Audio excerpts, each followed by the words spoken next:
Browns wrapped up preparation out in Berea for Sunday's game. They'll walk through tomorrow and then get ready for the 1 o'clock kickoff at home against the New York Giants. One thing you can be sure of, they want to get Amari Cooper going in this offense. Has struggled the first 2 weeks. Longtime Browns beat reporter Tony Grossi, if he thinks a breakout game is on the horizon for Cooper.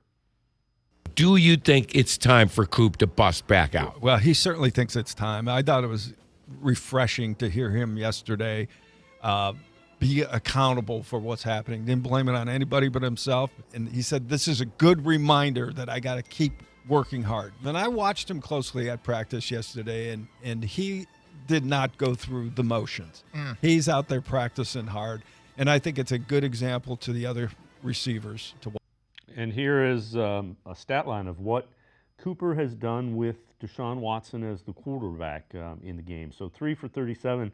Then they got rolling. 7 for 90, 7 for 116 and a touchdown, 5 for 139 and a touchdown, 6 for 98.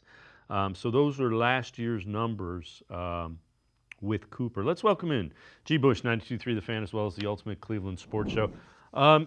G. Bush, the thing that's kind of concerning is they had that chemistry. You saw it, and it hadn't been there.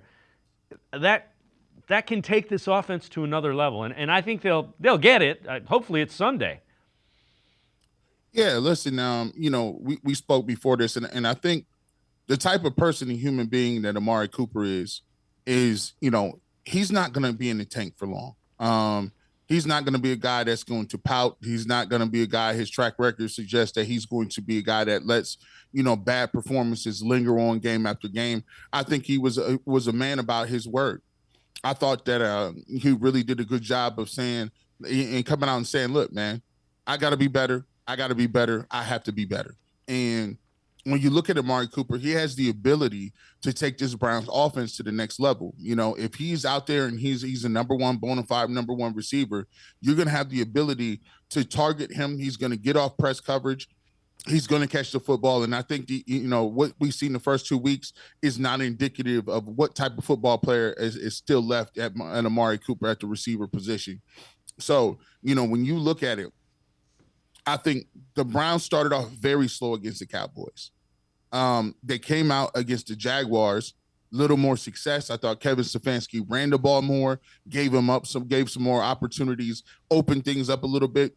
But if they can hit a couple of deep balls and if they can have the deep passing game working, and I won't even say super deep at 30 to 40 yards, the intermediate, the 15 to 25 yard area where Coop has been very productive in the past, I think what happens is the Browns start to look more and more about the offensive team that we thought they would be. I think Deshaun got better with his accuracy from the first week.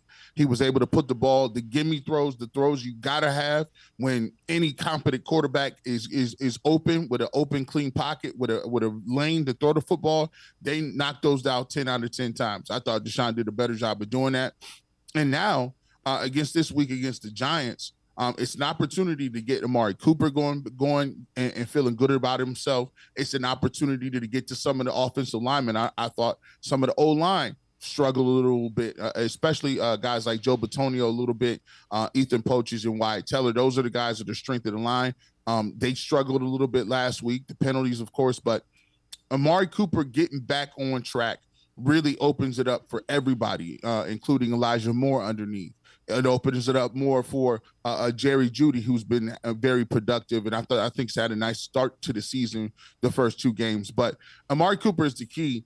We talk about Deshaun Watson, but Amari Cooper is part of getting Deshaun Watson to look like Deshaun Watson of the past. Yeah, I agree with you. He makes all of those other receivers a little bit better and gives them a little bit more space when he is a threat to the defense.